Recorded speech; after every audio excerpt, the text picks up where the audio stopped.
Hello बच्चों, मैं शिवम, आपका मैथ का टीचर, आपके अपने चैनल ईज और स्टडी पे वेलकम करता हूं। प्यारे बच्चों, आज एक बहुत ही बेहतरीन topic class 9th, class 8th, class 7th इन सभी के लिए सबसे बेहतरीन टॉपिक कौन सा टॉपिक? लाइंस एंड एंगल्स, जिसको बहुत ही आसान तरीके से पढ़ने वाले हैं। बस इस वीडियो को पूरा देखिएगा, पूरा देखिएगा। लाइंस एंड एंगल्स, जियोमेट्री से थोड़ा सा डर लगता है, लाइंस एंड एंगल्स इनसे थोड़ा सा घबराहट होती है, उस घबराहट को आज हम खत्म करने वाले हैं। पूरी तरीके से समझेंगे कि कैसे लाइंस और एंगल्स के बारे में पूरी जानकारी सिर्फ इस वीडियो के माध्यम से। बस आप हमारी बातों को सुनते रहिएगा, आपके माइंड में पॉइंट टू पॉइंट फिट हो जाएंगी और उनको क्या करना है, कहीं पर अगर हो सके तो नोट कर लीजिएगा, नहीं तो बस सुनते रहिएगा। पूरा वीडियो अंत तक देखिए। पूरा लाइंस एंड एंगल्स टॉपिक का जो बेसिक इंट्रो है वो आपके माइंड में फीड होगा। तो आइए चलते हैं, इस क्लास को स्टार्ट करते हैं। मेन पॉइंट पे बात करेंगे तो एंगल्स और लाइन की कहानी कहां से शुरू होती है? वो कहानी शुरू होती है पॉइंट से। कहां से शुरू होगी? पॉइंट। मेन पॉइंट में ही कौन सी चीज निकली? पॉइंट की बात करेंगे। पॉइंट क्या है? पॉइंट क्या होता है समझो। आपने ऐसे रख दिया, एक ये पॉइंट रख दिया, हो गया ये पॉइंट? नहीं नहीं नहीं, ये पॉइंट नहीं है। पॉइंट का कोई भी क्या नहीं होगा, एक भी शेप नहीं होगा, नो शेप, कोई भी शेप नहीं होगा, ना इसकी लेंथ होगी, नो लेंथ, क्या नहीं होगा, नो ब्रेथ, ना इसकी ब्रेथ होगी,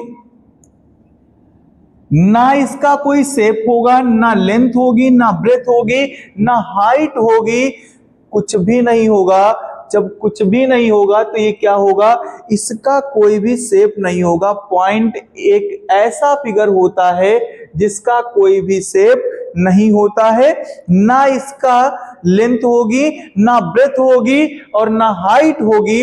तो सर होगा कैसा? ये कुछ इस तरह से सिर्फ आपको नजर आएगा कि इसको कुछ इस तरह से हमने बना दिया, ये हो गया पॉइंट। कैसे भी आप बना सकते हो, ये क्या हुआ? पॉइंट। कंफर्म हुई बात? इसको लिखते कैसे हैं? इसके पास जैसे पॉइंट बना करके हमने ऐसे ए लिख दिया, तो इसको लिखेंगे, क्या लिखेंगे? Point A. क्या बोलेंगे इसको? Point A. जैसे हमने इस जगह पर एक पॉइंट बनाया और इसको लिख दिया बी, तो कैसे लिखेंगे इसको? Point B. कंफर्म हुई होगी बात? पॉइंट ए, पॉइंट बी, दोनों चीजें कंफर्म हुई होंगी। नेक्स्ट बात करते हैं, पॉइंट के आगे जो कहानी आती है, पॉइंट के आगे की कहानी है लाइन। लाइन तो सब लोग जानते होंगे, एक बड़ी सी लाइन जा रही है। लाइन होती क्या है?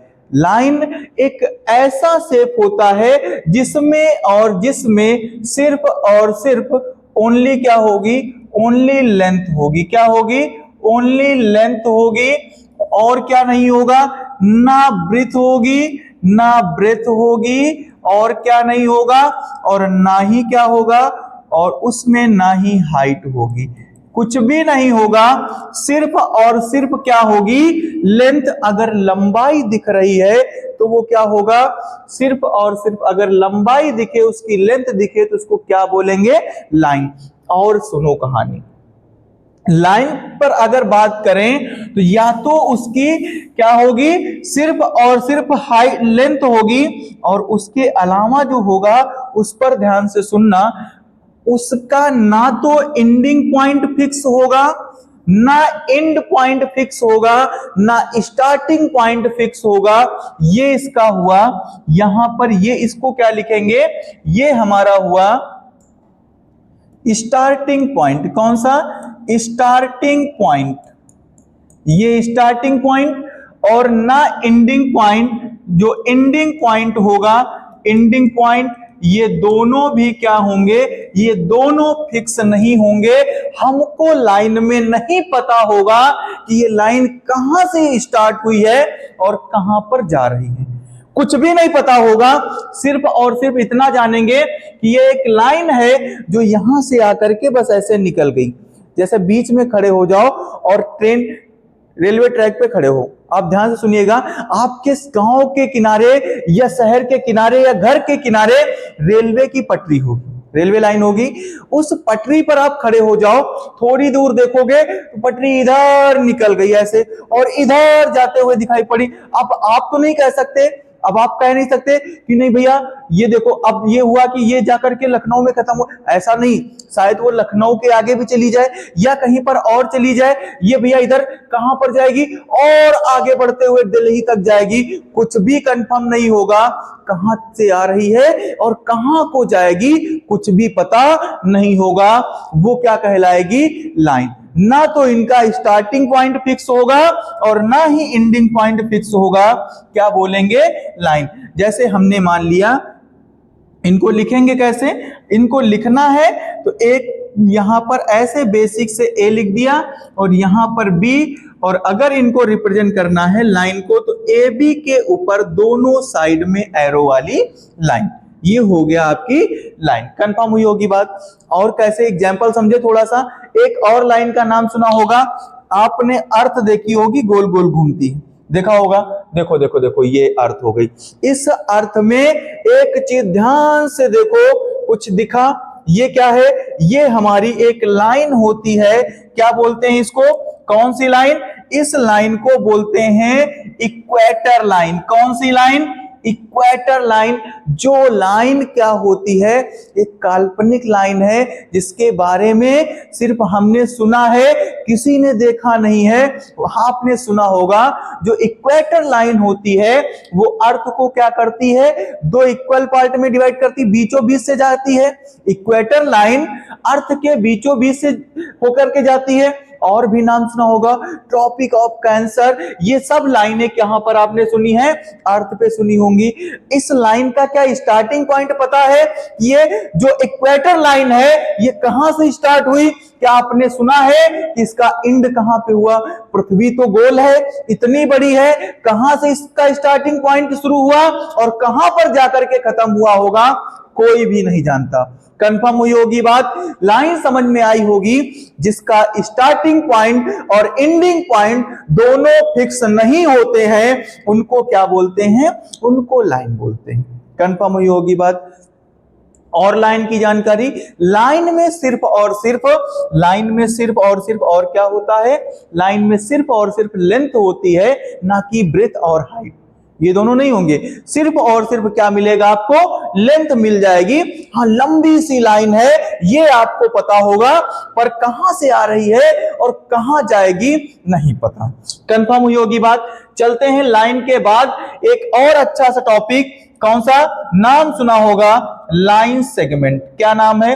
लाइन सेगमेंट की बात करें तो लाइन सेगमेंट क्या होता है? देखो, एक ये लाइन जा रही थी, लाइन सेगमेंट का अगर हिंदी मीनिंग समझे तो एक लाइन का टुकड़ा, एक लाइन बड़ी सी है उसका क्या कर लिया? एक छोटा सा टुकड़ा कर लिया। ये एक बड़ी सी लाइन जा रही थी, हमारे घर के बाहर से गुजरी, हमने क्या किया? उस लाइन का एक छोटा सा पार्ट हमने क्या कर दिया? कट कर दिया। अब ये छोटा सा पार्ट हमने कट कर दिया, ये छोटा सा पार्ट हमने कट कर दिया। अब जैसे हमने क्या किया? एक पार्ट कट किया कि हमने अपने घर के चारों जो लंबाई थी उतना कट कर लिया। जैसे मान लिया कि ये बड़ी सी लाइन जा रही थी, हमने इतना पार्ट कट कर लिया। अब जब इतना पार्ट कट किया तो हम इसको मेजर कर सकते हैं, माप सकते हैं, इसकी लेंथ फिक्स कर सकते हैं। जब इसको यहां से कट किया तो ये पार्ट तो आगे निकल गया, ये इधर निकल गया, पूर्ण हो गया। अब बात बची इतने से पार्ट की। ये पार्ट हमारा क्या होगा? ये कहलाएगा लाइन सेगमेंट। क्या बोलेंगे इसको? Line segment. Line segment line का वह पार्ट होता है, कौन सा पार्ट? जिसकी एंडिंग पॉइंट, जिसका एंडिंग पॉइंट और स्टार्टिंग पॉइंट दोनों फिक्स होते हैं। जैसे ये पेन मान लो भैया, ये पेन को एक एग्जाम्पल के फॉर्म में समझो। क्या समझना है? Line segment. क्या समझना है? Line segment. अब ये इतना बड़ा है, हमने क्या किया?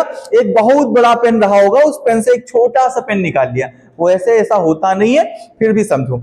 अब इसका ये क्या हुआ, हमने कहा यहां से स्टार्ट हुआ और यहां पर जाकर के ये फिनिश हो गया, यहां से स्टार्ट और यहां पर खत्म। या फिर मान ले ऐसे करें, यहां से स्टार्ट और यहां से खत्म, मतलब कहीं से स्टार्ट होकर के कहीं पर खत्म हो रहा है। तो ये इसका क्या हुआ, ये इसका हुआ स्टार्टिंग पॉइंट। कौन सा पॉइंट, स्टार्टिंग पॉइंट।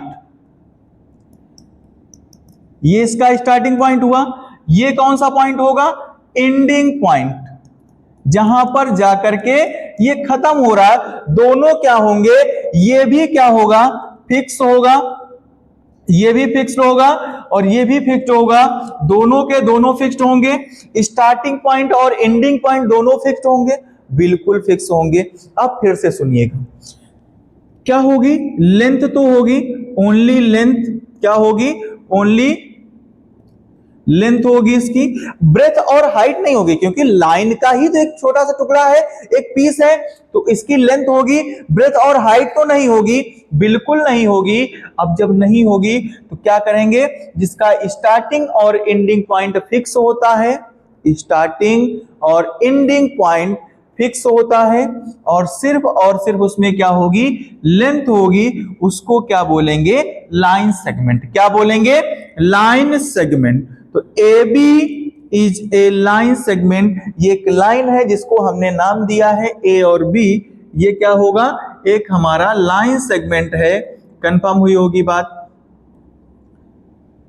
समझ में आया होगा। लाइन सेगमेंट क्या होगा, लाइन का एक छोटा सा पीस अपने दिमाग में, और जिसके एंडिंग पॉइंट और स्टार्टिंग पॉइंट दोनों फिक्स होंगे। चलते हैं नेक्स्ट टॉपिक पे। एक इन्हीं की जैसी एक और चीज होती है, रे। नाम तो सुना होगा रे। क्या करें, अब सुनो रेस के बारे में। रेस की कहानी सुनो। तो रेस में क्या होता है बच्चा, आप जब बचपन में क्या करते थे, बचपन अगर आपको याद होगा तो सब लोग छत पर लेटते थे। अब आप लोग नहीं लेटते हो या नहीं लेटे हो, एसी में लेटते हो, तो हम नहीं जानते, पर मेरे टाइम पर क्या होता था, या कुछ लोगों ने देखा होगा, वो छत पर लेटते होंगे या नहीं लेटते होंगे तो छत पर गए होंगे। उनके हाथ में क्या होता था, एक ऐसा यंत्र होता था, कैसा, जिसको बोलते थे टॉर्च। क्या बोलते थे, टॉर्च बोला जाता था। नाम तो सुना होगा टॉर्च का।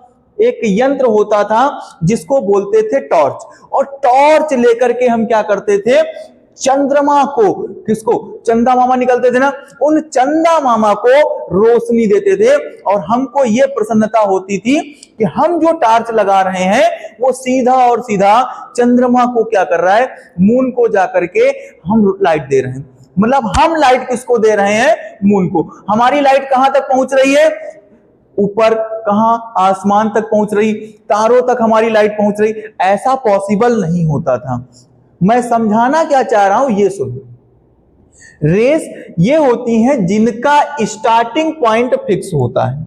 रेस में क्या होगा, जो इनका स्टार्टिंग पॉइंट होगा, रेस का स्टार्टिंग पॉइंट फिक्स होगा, ये हुआ इनका स्टार्टिंग पॉइंट। स्टार्टिंग पॉइंट तो फिक्स होगा पर एंडिंग पॉइंट फिक्स नहीं होगा। आपने देखा होगा क्या, जब ये टॉर्च से क्या हुआ, रेस निकलना स्टार्ट होती, रेस निकलना स्टार्ट हुई, तो अब ये जाकर के कहां पर खत्म हो रही हैं, आप इसके बारे में जानकारी नहीं लगा सकते हो, क्योंकि ये आगे आसमान में बढ़ती चली जाती हैं। आप नहीं पता कर सकते हो ये कितनी डिस्टेंस तक गई, क्योंकि आपको तुम बस मस्ती में टॉर्च ले लिया और जलाए जा रहे हैं, है ना। उसको जलाने से आप तारों को और चंद्रमा को क्या कर सकते हो, लाइट नहीं पहुंचा सकते हो। आपकी लाइट जरूरी नहीं वहां तक पहुंच रही हो, पर आपके माइंड में एक क्या बना हुआ होता था कि हम क्या कर रहे हैं, अपनी टॉर्च से चंद्रमा को रोशनी दे रहे हैं, पर ऐसा नहीं है। तो क्या हुआ, यहां से लाइट से क्या हुआ, लाइट हमारा जहां पर जो हमारी टॉर्च है, ये क्या हुई, स्टार्टिंग पॉइंट है। उसके पीछे क्या, यहां पर अगर है तो इसके पीछे लाइट जाती होगी, बिल्कुल नहीं। यहीं से निकलना शुरू हुए, अब जाकर के आगे बढ़ना शुरू हुए। जब आगे बढ़ना शुरू हुए तो ये लाइटें आगे रेस कहां तक जाती हैं, किसी को भी नहीं पता होता, किसी को भी नहीं पता होगा, क्योंकि इनका स्टार्टिंग पॉइंट तो फिक्स है पर रेस का एंडिंग पॉइंट फिक्स नहीं होता है। कंफर्म हुआ? रेस ऐसी लाइंस होती हैं क्या जिनका स्टार्टिंग पॉइंट फिक्स होता है पर एंडिंग पॉइंट फिक्स नहीं होता है। कंफर्म हुई होगी बात, समझ में आया होगा। एक पॉइंट से कितनी रेस निकल सकती हैं? तो एक पॉइंट से इनफाइनाइट रेस निकल सकती हैं। अब भैया एक बल्ब है, एक बल्ब से कितनी रेस निकलेंगी ये किसी को भी नहीं पता होता, इनफाइनाइट होती है, इनफाइनाइट रेस निकलती हैं तभी तो लाइट मिलती है। कंफर्म हुई होगी बात। अगले पॉइंट पर चलते हैं। टाइप्स ऑफ लाइन, कितने टाइप्स की लाइन होती हैं इन पर चर्चा करेंगे। कौन कौन सी लाइंस हमको पढ़नी है। देखो लाइंस तो एक स्ट्रेट लाइन, कर्व लाइन, सब लाइंस होती हैं, पर जिन पर हम बात करेंगे कौन कौन सी लाइन, पैरेलल लाइन, कौन सी, परपेंडिकुलर लाइन और इंटरसेक्टिंग लाइन, इन सब पर बात करेंगे। ये ऐसी लाइन है जो आपके सिलेबस में इनसे क्वेश्चन पूछे जाएंगे। तो सबसे पहले बात करेंगे पैरेलल लाइन की, कि पैरेलल लाइन क्या होती हैं। देखो ध्यान से, पैरेलल लाइन कौन सी होंगी? पैरेलल लाइन वो लाइन होती हैं, देखो देखो देखो, पैरेलल लाइन बता सकते हो क्या होती है? पैरेलल लाइन ऐसी लाइंस जिनके बीच की डिस्टेंस हर एक प्लेस पर, चाहे जिस पॉइंट से आप मेजर करोगे, हर एक पॉइंट से इक्वल होगी। कैसे, समझ में नहीं आया? देखो देखो हम बता रहे हैं, ये आपकी क्या हो गई, टू लाइंस। पहले इनको समझो, टू लाइंस। अगर इसको बिल्कुल इजी लैंग्वेज में समझना चाहते हो तो ऐसी दो लाइंस जो कभी भी आपस में एक दूसरे को इंटरसेक्ट नहीं करती, कभी भी एक दूसरे को आपस में कट नहीं करेंगी, वो कौन सी लाइन होंगी? वो पैरेलल लाइन होंगी, जो कभी भी एक दूसरे को मिलेंगी ही नहीं। जब मिलेंगी नहीं तो एक दूसरे को कट नहीं करेंगी। कंफर्म हुई बात? ये दो लाइनें हैं, एक ये अपना इधर जा रही हैं, एक ये इधर जा रही हैं, पर ये कभी भी आपस में एक दूसरे को कट नहीं करेंगी। जब कट नहीं करेंगी तो भैया जितनी डिस्टेंस यहां पर होगी उतनी डिस्टेंस ही यहां पर होगी। पैरेलल लाइन का एक और नियम है कि जितनी डिस्टेंस यहां पर होगी उतनी डिस्टेंस यहां पर होंगी। ये कौन सी लाइन होंगी? Parallel line. कौन सी डिस्टेंस? उनके बीच की डिस्टेंस। पहली कंडीशन, पैरेलल लाइन वो लाइंस होती हैं जिनके जो कभी भी आपस में एक दूसरे को इंटरसेक्ट नहीं करती हैं, तथा उनके मिड की डिस्टेंस, दो लाइंस के बीच की जो डिस्टेंस होती है वो हर एक प्लेस पर इक्वल होती है। अगर कहीं पर भी कम ज्यादा हुआ तो वो आपस में कहीं ना कहीं पर जाकर के, बेशक इनफाइनाइट में आपको नहीं दिख रही हैं, इनफाइनाइट में दिखें पर वो कट जरूर करेंगी। तो समझो पैरेलल लाइंस वो लाइन होंगी जो कहीं ना कहीं पर क्या होंगी, आपस में एक दूसरे को कट नहीं करेंगी और उनके बीच की डिस्टेंस हर एक पॉइंट पर क्या होगी, इक्वल होगी। वो कट नहीं करेंगी, इतना याद रखना है। पैरेलल लाइन कभी भी एक दूसरे को इंटरसेक्ट नहीं करती। आइए कुछ एग्जाम्पल से समझते हैं कि पैरेलल लाइन और कैसे हो सकती। सबसे पहले देखो, आपने कुछ, ये डायग्राम तो सब समझते होंगे, सारे डायग्राम आपने देखे हैं। ये एक सीढ़ी बनी हुई है, आपने देखा होगा सीढ़ी। सीढ़ी के बीच के जो ये एक और ये दो, ये तीन, ये चार, सब इनको पिलर्स को क्या बोलेंगे? ध्यान से देखो, ये जितने भी पिलर्स हैं इनके और इनके बीच की डिस्टेंस क्या है? इनके और इनके बीच की डिस्टेंस हर एक प्लेस पर आपको इक्वल दिख रही है। यहां से डिस्टेंस आपस में इक्वल है, यहां पर भी डिस्टेंस उतनी होगी। अगर कम ज्यादा होगी तो डिसबैलेंस हो जाएगा। डिसबैलेंस होगा तो जो आपकी सीढ़ी बनी हुई है वो टूट जाएगी। ये जो डंडे लगे हुए हैं, अगर ये कम या ज्यादा ऊंचाई पर होगी तो आपके गिरने के चांसेस होंगे, आप गिर सकते हो। तो क्या होगा, इनके बीच की भी डिस्टेंस आपस में क्या होती है, इक्वल होती है। कंफर्म हुई होगी बात, समझ में आया होगा। देखो ट्रेन की पटरियां, ट्रेन की पटरियों कहानी सुन लो। अगर ट्रेन की पटरियां जो होती हैं, अगर उनके बीच की डिस्टेंस, अब ट्रेन जा रही है, अगर उनके बीच की डिस्टेंस आगे जाकर के कभी ऐसा हुआ है कि ट्रेन की पटरियां आगे जाकर के ऐसे चिपक गई? तो ट्रेन के पास तो कोई जादू तो होता नहीं है कि अभी उसके पहिए आपस में इतनी गैप पर थे और आगे जाकर के पहिए आपस में ऐसे आकर के चिपक गए, फिर आगे ट्रेन की पटरियां ऐसे फैल गई, तो जादू से क्या हुआ? उसमें कोई ऐसा मैकेनिज्म लगा हुआ था, ऐसी मशीन लगी हुई थी जो उसने पहियों को ऐसे फैला दिया। तो जहां पर जितना बैलेंस करना है, क्या ट्रेन के पहिए उतना बैलेंस कर सकते हैं? नहीं, ऐसा तो नहीं होता। वो तो हर एक प्लेस पर फिक्स होते हैं, हर जगह पर। आप चाहे जहां पर जाओ, आपको अपने स्टेशन से दिल्ली जाना है, दिल्ली से मुंबई जाना है, ट्रेन एक ही पकड़ते हो, तो क्या वहां से उनके बीच की डिस्टेंस, जो दो प्लेस के बीच की डिस्टेंस है ट्रेन की पटरियों में, तो बच्चा वो क्या होगा?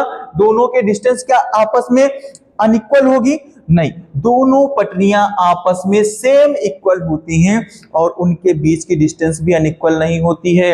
अगर अनइक्वल हो जाएगी तो दुर्घटना हो जाएगी।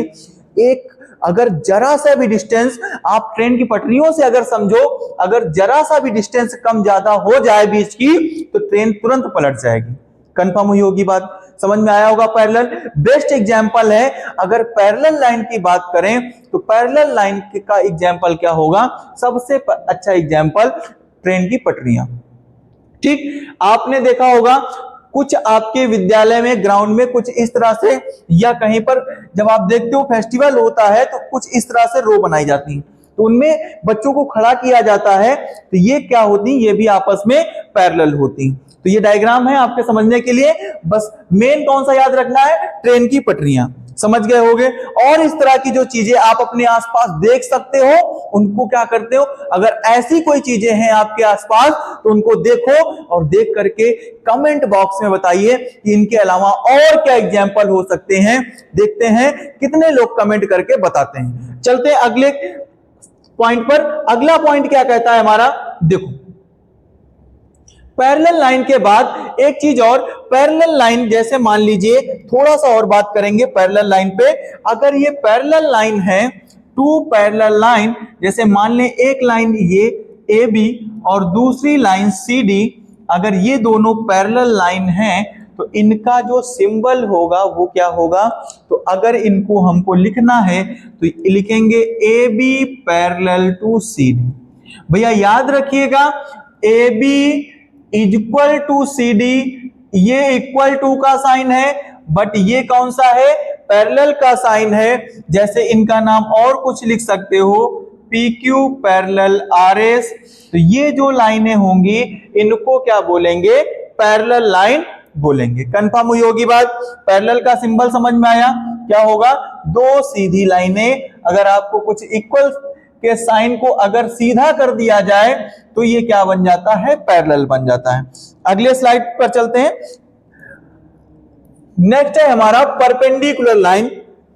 देखो, जब दो लाइन, चाहे इंटरसेक्टिंग लाइन हो, चाहे पैरेलल लाइन हो, चाहे परपेंडिकुलर लाइन, इनमें हमेशा टू लाइंस की बात करेंगे। तो सुनो, परपेंडिकुलर लाइन में क्या होगा? जब टू लाइंस क्या करेंगे? आपस में एक दूसरे को, जब टू लाइंस आपस में एक दूसरे को ऐसा इंटरसेक्ट करें कि इंटरसेक्ट करते समय उनके बीच में जो एंगल है वो 90 डिग्री का बन जाए। इंटरसेक्ट करें और इंटरसेक्ट करते समय जो वो इंटरसेक्ट कर रही हो तो उनके बीच का एंगल कितने डिग्री बन जाए? 90 डिग्री बन जाए। जैसे हम मान ले कि एक लाइन ये ए बी है और दूसरी लाइन सी डी, ये दोनों आपस में अगर इंटरसेक्ट कर रही हैं, तो जब दोनों लाइन आपस में इंटरसेक्ट करेंगी तो उनके बीच में अगर 90 डिग्री का एंगल बनता है तो वो लाइन परपेंडिकुलर लाइन होती है। कैसी लाइन होंगी? परपेंडिकुलर लाइन होती हैं। और इनको लिखते कैसे हैं?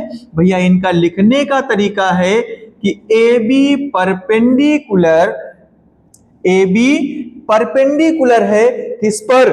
सी डी पे, या फिर लिख सकते हो सी डी, अगर हम इसको बेस माने, किसको? ए बी को।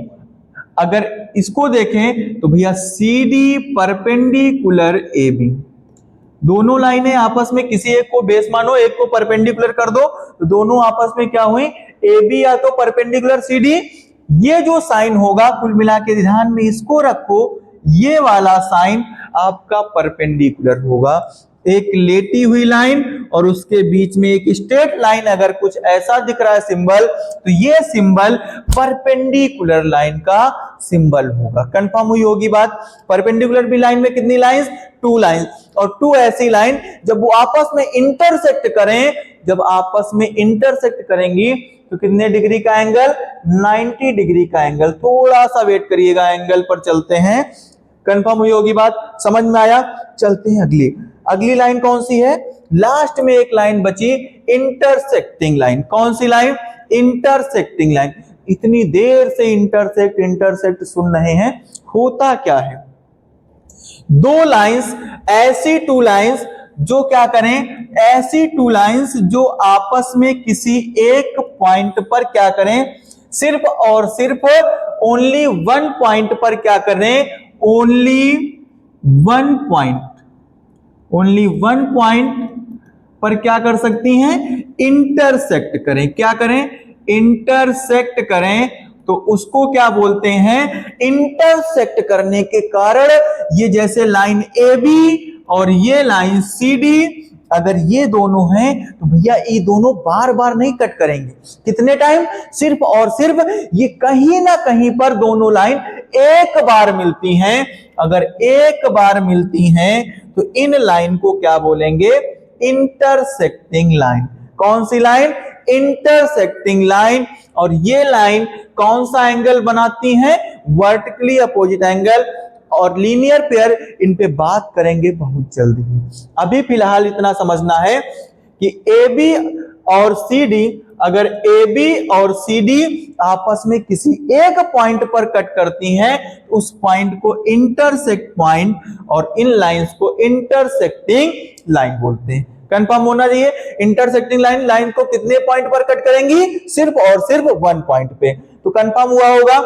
जल्दी से समझें, हमने सबसे पहले पढ़ा कौन सी line, parallel line. Parallel line वो लाइन होती है जो कभी भी आपस में एक दूसरे को इंटरसेक्ट नहीं करेंगी। दूसरा क्या होगा, दूसरा था परपेंडिकुलर लाइन, ऐसी लाइन जो इंटरसेक्ट करें, पर इंटरसेक्ट करने के साथ साथ कितने डिग्री का, 90 डिग्री का एंगल बनाए। और तीसरा है इंटरसेक्टिंग लाइन, ऐसी 2 लाइन जो आपस में सिर्फ और सिर्फ एक पॉइंट पर इंटरसेक्ट करती हैं, उनको इंटरसेक्टिंग लाइन बोलते हैं। कंफर्म हुई होगी बात। देखो अब चलते हैं नेक्स्ट टॉपिक, कौन सा, एंगल। एंगल फिक्स पॉइंट से, आपने एक फिक्स पॉइंट लिया, पॉइंट तो अभी पीछे आपने पढ़ा है, एक फिक्स पॉइंट से जब एक से अधिक रेस निकलती हैं, जैसे एक रेस ये हो गई और एक रे ये हो गई, जब दोनों रेस अलग अलग निकलती हैं तो उनके बीच की जो डिस्टेंस होती है उसको काहे में मेजर करते हैं, उसको क्या बोलते हैं, उसको एंगल में मेजर करते हैं। किस में मापते हैं, एंगल में। ध्यान से सुनिएगा, जब एक फिक्स पॉइंट से 2 अलग अलग रेस निकलती हैं तो उनके बीच की डिस्टेंस को मापना है, तो उनके बीच की डिस्टेंस को काहे में मापेंगे, उस डिस्टेंस को मापेंगे एंगल में। अब मेरी बात सुनो, फिर से कहानी सुननी। अभी रेस में टार्च पकड़ी थी ना, टार्च में क्या था, एक फिक्स पॉइंट था। सेम कंडीशन वैसे ही रेस की बात हो रही, एक फिक्स पॉइंट से टार्च लिया और क्या किया, उसको दीवार पे आपने जाकर के क्या किया, ऐसे उंगलियां उसमें लगा दी, एक उंगली लगा दी।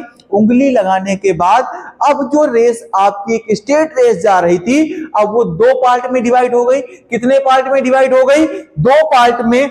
और फिर आप क्या करते थे, उस पे 5 उंगलियां रखने के बाद, अपना पूरा हाथ रखने के बाद, उनसे अलग अलग डायरेक्शन में आप देखते थे रेस जाती हुई नजर आती थी। याद करिएगा, सोचिएगा ना सोचिएगा तो करके देखिएगा, आपको रिजल्ट जरूर मिलेगा। तो उनके बीच की डिस्टेंस को क्या बोलते हैं, एंगल। और इस एंगल को काहे से रिप्रेजेंट करते हैं, एंगल को रिप्रेजेंट करते हैं थीटा से। चीटा नहीं, थीटा, थीटा, थीटा। काहे से, थीटा। थीटा का सिंबल ये होता है, ठीक भैया, थीटा का सिंबल ये होता है। काहे से रिप्रेजेंट कर देंगे एंगल को, थीटा से। फिलहाल बात समझ में आई होगी।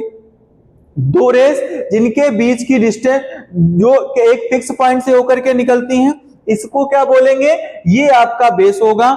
इनके बीच की अगर डिस्टेंस को मापना है तो क्या करेंगे, उसको क्या बोलेंगे, अगर इनके बीच की डिस्टेंस मापनी है तो इसको बोलेंगे एंगल। किसमें मापेंगे, एंगल में। अब ये रेस क्या हुई, ये वाली रेस बेस वाली तो फिक्स रहेगी, ये मूव करते हुए कभी इधर जाएगी कभी इधर जाएगी, ये ऐसे होते होते फिर से एक बार इसी पर आ जाएगी। तो इन कहानियों को समझते हैं, आइए समझें ये कहानी क्या है।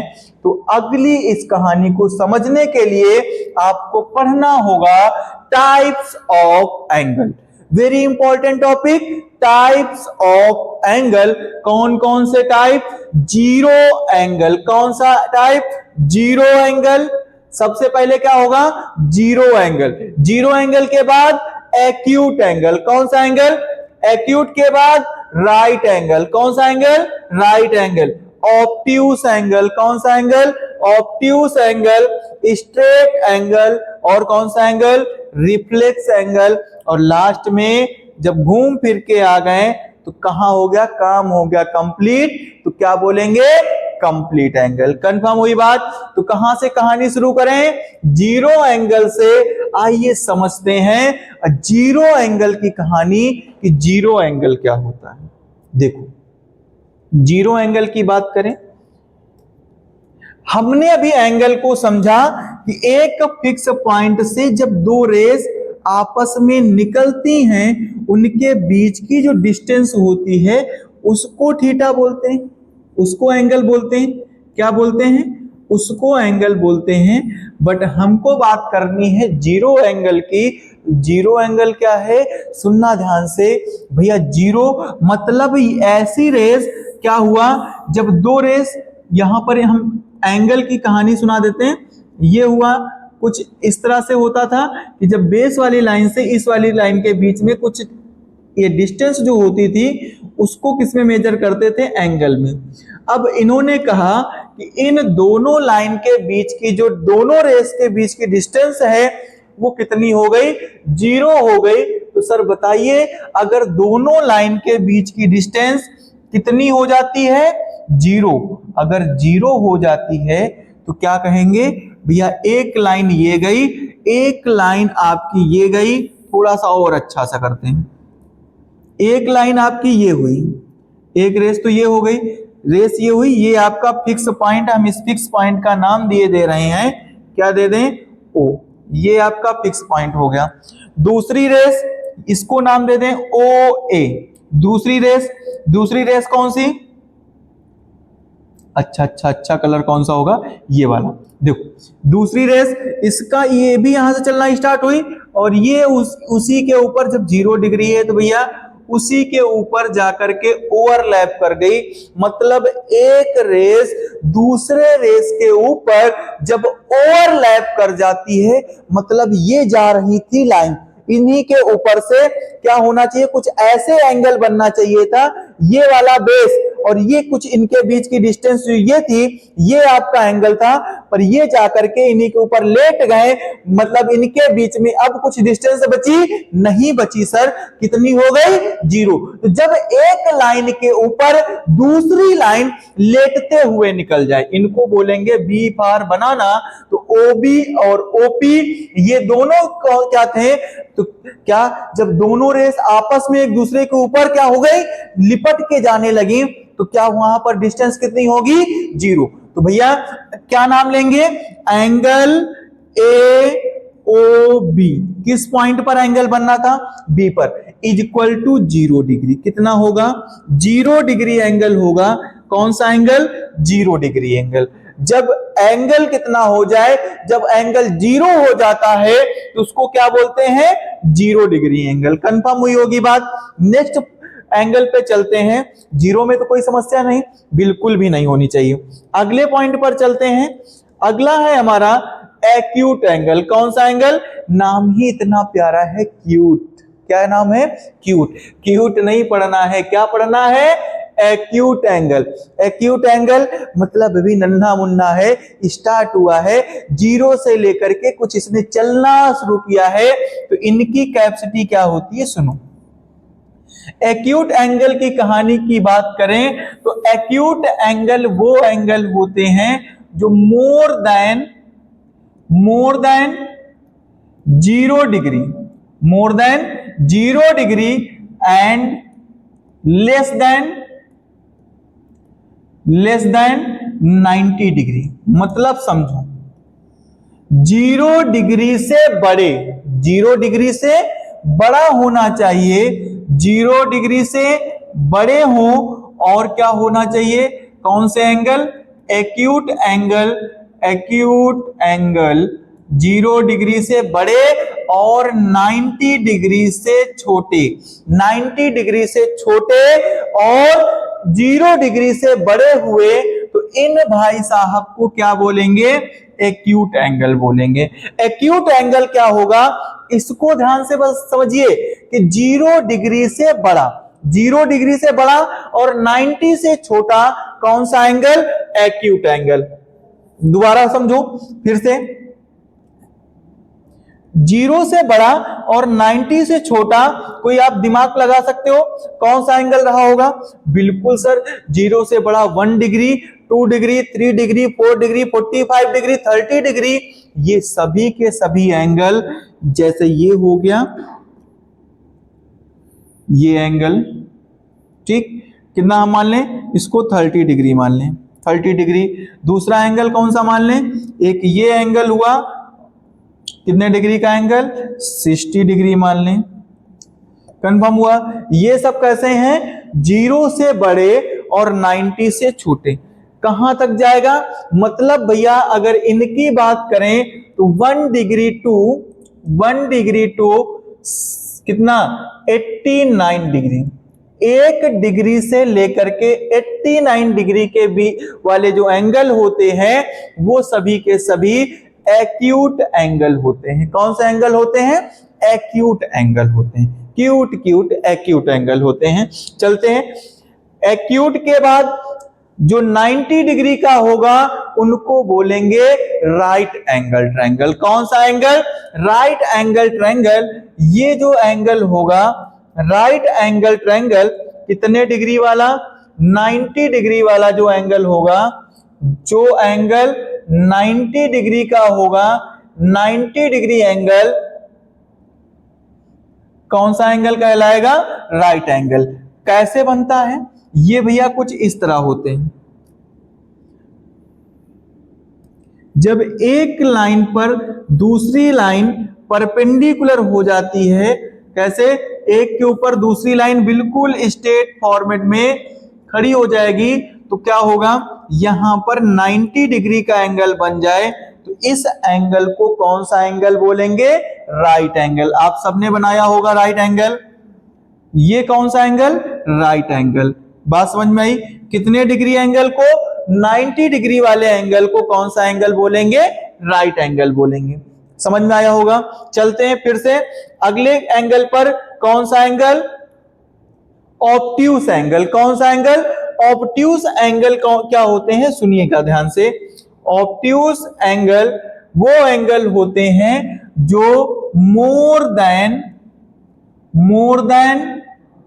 90 डिग्री एंड लेस देन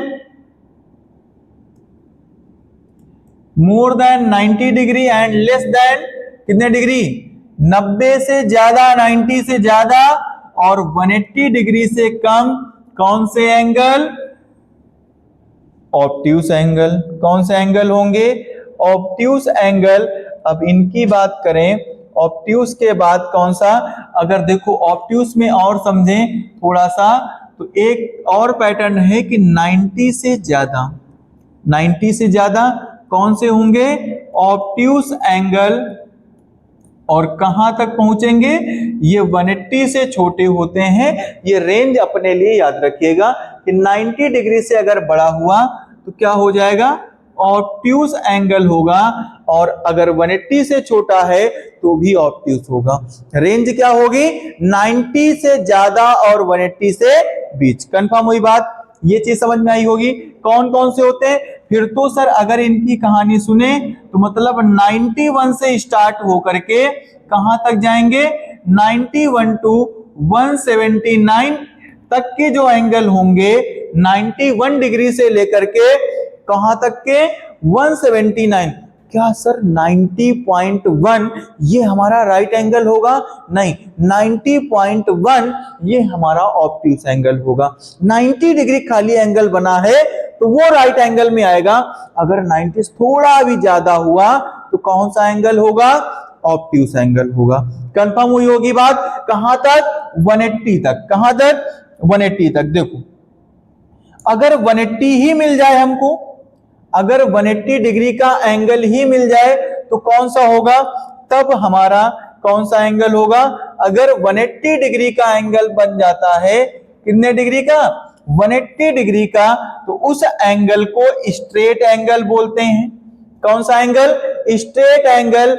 एक सीधी लाइन, एक सीधी लाइन जब दोनों तरफ से एक दूसरे के एक लाइन पर ही दोनों लाइन इधर उधर आमने सामने, एक तरफ ये जा रही है और दूसरी ये, कुछ इस तरह से एक सीध में आ जाते हैं दोनों रेस, तो वो स्ट्रेट लाइन बन जाती है। और स्ट्रेट लाइन पर हमेशा कितने डिग्री का एंगल बनता है? 180 डिग्री का।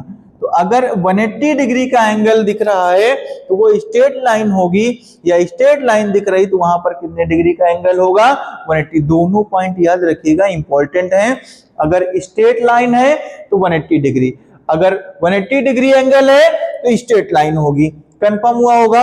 अगला कौन सा एंगल होता है? स्ट्रेट एंगल के बाद बात करें तो रिफ्लेक्स एंगल। कौन सा angle? Reflex angle. Reflex angle क्या होता है? रिफ्लेक्स एंगल वो एंगल होते हैं जो क्या होंगे? More than 180, more than 180 degree and less than 360। कितने डिग्री से? 360 डिग्री से कम और 180 से ज्यादा कौन से एंगल? Reflex angle. तो क्या हो जाएगा? ये ध्यान से सुनिएगा, लिखेंगे 180 डिग्री से ज्यादा कौन से होंगे? रिफ्लेक्स।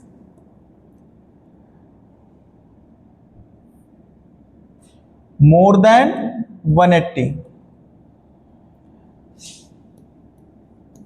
पर लेस देन किससे छोटे होंगे?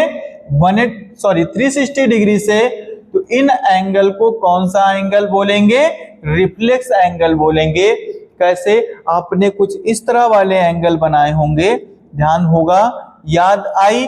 कुछ इस तरह जाकर के इस फिक्स पॉइंट से जब इस तरफ नीचे की तरफ आ जाते थे, जब ऐसे जाते थे, अभी तक जो एंगल बन रहा था इस पॉइंट से ऐसे ऊपर की तरफ बना, फिर उसके बाद में क्या हुआ? ये लाइन ऐसे सीधी हो गई। अब क्या हुआ? फिर उसके बाद में ये एक लाइन ऐसे जाकर के एक ऐसे हो गई ऑब्ट्यूस वाले में। फिर क्या हुआ? यही दोनों रेस आपस में एक दूसरे के आमने सामने हो गई। अब जो आया रिफ्लेक्स वाला, उसमें क्या होगा? ये रेस नीचे की तरफ आ जाती है। तो कौन सा एंगल? रिफ्लेक्स एंगल होता है। और ये प्रोसेस कहां तक? 360 और 180 के मिड जितने भी एंगल होंगे उन सब में चलेगा। कंफर्म हुई बात? कौन सा एंगल? रिफ्लेक्स एंगल होगा। कौन सा ये एंगल होगा? ये एंगल रिफ्लेक्स एंगल होगा। कंफर्म हुई होगी बात? अगले एंगल पर बात करें, कौन सा एंगल? Complete angle. कौन सा angle? Complete angle. Complete angle की बात करें तो जो कंप्लीट एंगल होता है, मान लीजिए क्या हुआ? कंप्लीट एंगल में जब ये राउंड पूरा ऐसे क्या हो जाए, मान लीजिए ये लाइन जहां पर चलना स्टार्ट हुई थी, ध्यान से सुनिएगा, हमने क्या किया? सबसे पहले जीरो को लिया तो इसी के ऊपर ओवरलैप किया,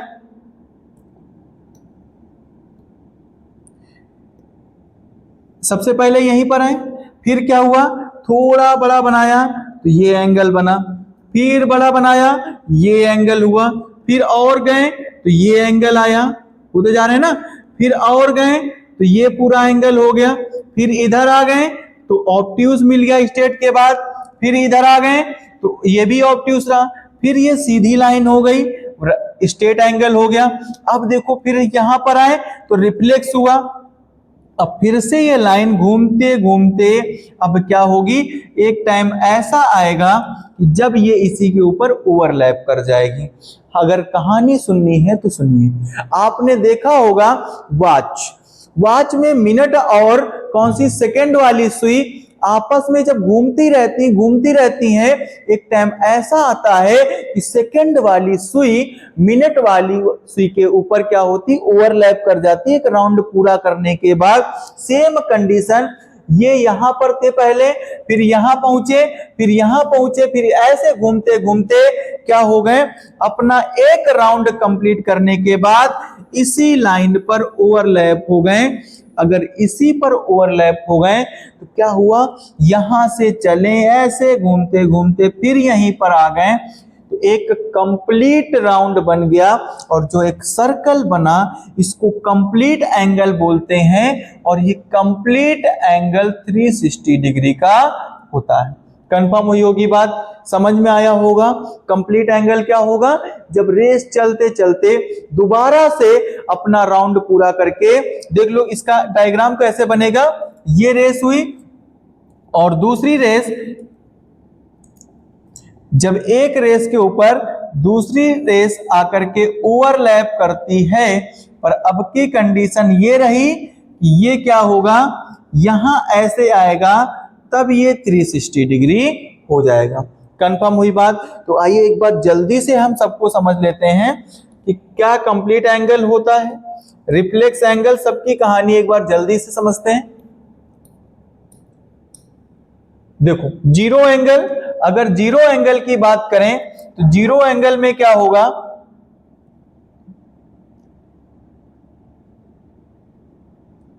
जीरो एंगल कितना होता है भैया, जीरो एंगल 0 डिग्री का होता है।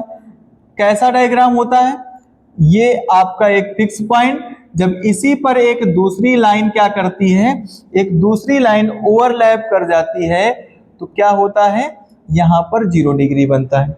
दूसरा क्या होता है, एक्यूट, क्या होता है इसमें, मोर देन 0 डिग्री, 0 डिग्री से बड़े। कैसे, 0 डिग्री से बड़े, और कौन होते हैं, एक्यूट वाले। एक्यूट एंगल 0 से बड़े और 90 से छोटे, ये कौन से होंगे, एक्यूट एंगल। और इनमें क्या होगा, राइट एंगल, 90 डिग्री का जो एंगल होगा राइट एंगल बोलेंगे। ऑब्ट्यूस एंगल में क्या होगा, ऑब्ट्यूस एंगल जो होते हैं ये मोर देन 90 डिग्री, मतलब 90 डिग्री से बड़े, कौन से, ऑब्ट्यूस, ऑब्ट्यूस एंगल। और किससे छोटे होते हैं, 180 डिग्री से छोटे। कंफर्म हुई होगी बात। आगे बढ़ते हैं। स्ट्रेट एंगल, स्ट्रेट एंगल क्या होता है, 180 डिग्री का जो एंगल होता है उसको स्ट्रेट एंगल बोलते हैं। Reflex angle more than 180 degree, 180 से ज्यादा, कौन से, रिफ्लेक्स। और 360 से छोटे। और अगर एक राउंड अपना पूरा करके 360 डिग्री बना देते हैं उसको कंप्लीट एंगल बोलते हैं। कंफर्म हुआ होगा, ये चीज समझ में आई होगी। इस वीडियो को जितना शेयर कर सकते हैं करिए, जितना देख सकते हैं देखिए, हर एक पॉइंट को क्लियर करिए। अगर कोई डाउट हो रहा है तो कमेंट बॉक्स में बताइए, हम उसको और अच्छा करके आपको एक्सप्लेन करने की कोशिश करेंगे। तब तक के लिए थैंक यू।